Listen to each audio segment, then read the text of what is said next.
Bonjour, donc voici la deuxième partie de nos petites séquences sur le sevrage tabagique pour vous aider à accompagner les patients dans le cadre du programme qui est financé par l'Agence régionale de santé PACA. Donc là, nous allons voir les problèmes de dépendance et je laisse la parole au docteur Valérie Rocky. Donc en introduction, je citerai le professeur Lagrue qui était un éminent tabacologue et qui disait la chose suivante: vous n'êtes pas coupable d'un manque de volonté, mais victime d'une addiction. Je pense que c'est une phrase qu'il faut faire vôtre et vraiment comprendre l'addiction au tabac, cette triple dépendance est très important pour pouvoir le communiquer à vos patients et prendre en charge toutes les facettes de cette dépendance.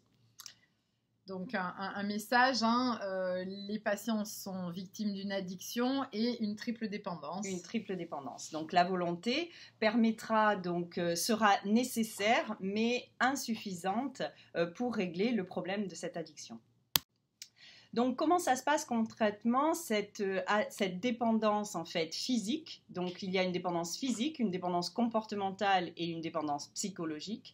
La dépendance physique se déroule comme ceci. Quand on allume une cigarette, la nicotine sous forme gaz arrive au cerveau en moins de 10 secondes. C'est l'équivalent d'une intraveineuse. Donc, qu'est-ce qui se passe à ce niveau-là? Ça va activer donc les récepteurs à la nicotine qui vont entraîner une réaction en chaîne du système de récompense avec dopamine, sérotonine qui vont entraîner tout le système plaisir et faire ce que l'on appelle un renforcement positif. Ce qui se passe également, c'est que cette sollicitation des récepteurs recommencer, ressolliciter plusieurs fois va entraîner une augmentation du nombre de récepteurs à la nicotine, ce qui fait que ce nombre de récepteurs activés sans nicotine va créer une dépendance, va créer un manque et un système de tolérance. Le problème du système de manque, c'est qu'on a un renforcement positif et on est obligé de fumer pour calmer ce manque. Donc on a cette dépendance physique avec le renforcement positif qui est le plaisir et le renforcement négatif qui est dû au manque. On ne fume plus par plaisir, mais parce que l'on est en manque. Et là, c'est la définition de l'addiction physique, de la dépendance physique à la nicotine. Donc, les signes de manque.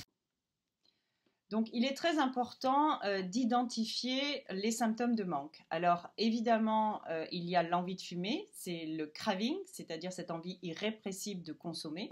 Mais il y a également l'augmentation de l'appétit, le changement d'humeur. Tout ça doit vous faire penser donc à un manque de nicotine au moment du sevrage et va vous permettre en fait de réadapter votre traitement, le dosage de vos substituts nicotiniques.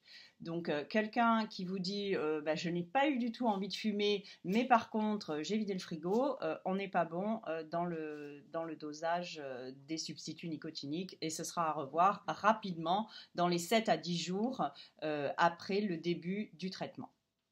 Si on vide le frigo sans avoir envie de fumer, c'est quand même un problème, mais qu'on ne fume pas. Donc nous allons aborder maintenant la dépendance comportementale, en fait, qui est la dépendance liée au tabac de l'ordre du réflexe conditionné, c'est-à-dire quand vous associez une action à la cigarette et quand cette action va devenir en fait un stimuli qui va vous obliger à fumer. Je bois un café, je fume, je bois un verre, je fume, je monte en voiture, je fume, je fais la pause, je fume. Donc tout ça, associé régulièrement, va devenir au bout de quelques fois et très rapidement un réflexe conditionné de l'ordre du réflexe de Pavlov. Donc ces dépendances comportementales vont être traitées avec... c'est là que va rentrer en jeu en fait toute la volonté du patient parce que vous, avec les substituts nicotiniques, vous allez régler le problème de la dépendance physique à la nicotine, c'est-à-dire que vous allez mettre votre patient dans un état de non-manque. Ça, c'est une chose. Ce qui va lui permettre, lui, de travailler sereinement son comportement et de faire de ce qu'on appelle de la rééducation comportementale associée à ses actions et qui va apprendre à faire sans fumer. C'est-à-dire, il va apprendre à boire un café sans fumer, il va apprendre à monter dans... Je fume, je suis bien en convivialité, je fume. Toutes ces modifications de l'humeur qui vont entraîner une consommation de tabac. Donc ça aussi, à bien définir avec vos patients pour pouvoir les anticiper et trouver une solution que l'on verra dans d'autres vidéos. Donc Valérie, je résume. Par exemple, si j'ai un patient qui fume au boulot, il va fumer quand il est stressé, donc quand on le stresse, mais il va fumer aussi, par exemple, quand il allume son ordi et qu'il commence à bosser. Oui, ou à la pause. Donc, et ce ne sera pas la même chose. C'est-à-dire que là, on aura dans ce qu'on vient de dire, on aura une dépendance psychologique, c'est-à-dire qu'il est stressé, il va fumer, mais on aura aussi une dépendance comportementale, c'est-à-dire quand il fait la pause ou quand il ouvre son ordi, il fume, alors qu'il n'y a pas... Et voilà. là, les outils que le tabacologue apporte, donc qu'on verra dans une autre vidéo, c'est des outils différents en fait. Oui, ce sont des outils donc, qui sont empruntés aux techniques cognitives et comportementales. Nous le verrons, donc ce sera les colonnes de Beck ou alors une balance décisionnelle. Enfin, on verra tous les outils de comportement qu'on peut associer à l'entretien, mais que l'on n'associera pas systématiquement. C'est là, l'entretien, on va cibler en fait le problème du patient et on ira chercher la réponse dans un outil adapté que vous trouverez dans les onglets sur pharmobservance et accompagnement du fumeur. Donc bien dissocier ce qui va être de l'ordre de l'habitude en fait, un peu le réflexe de Pavlov qui était la diapo d'avant, le réflexe conditionné.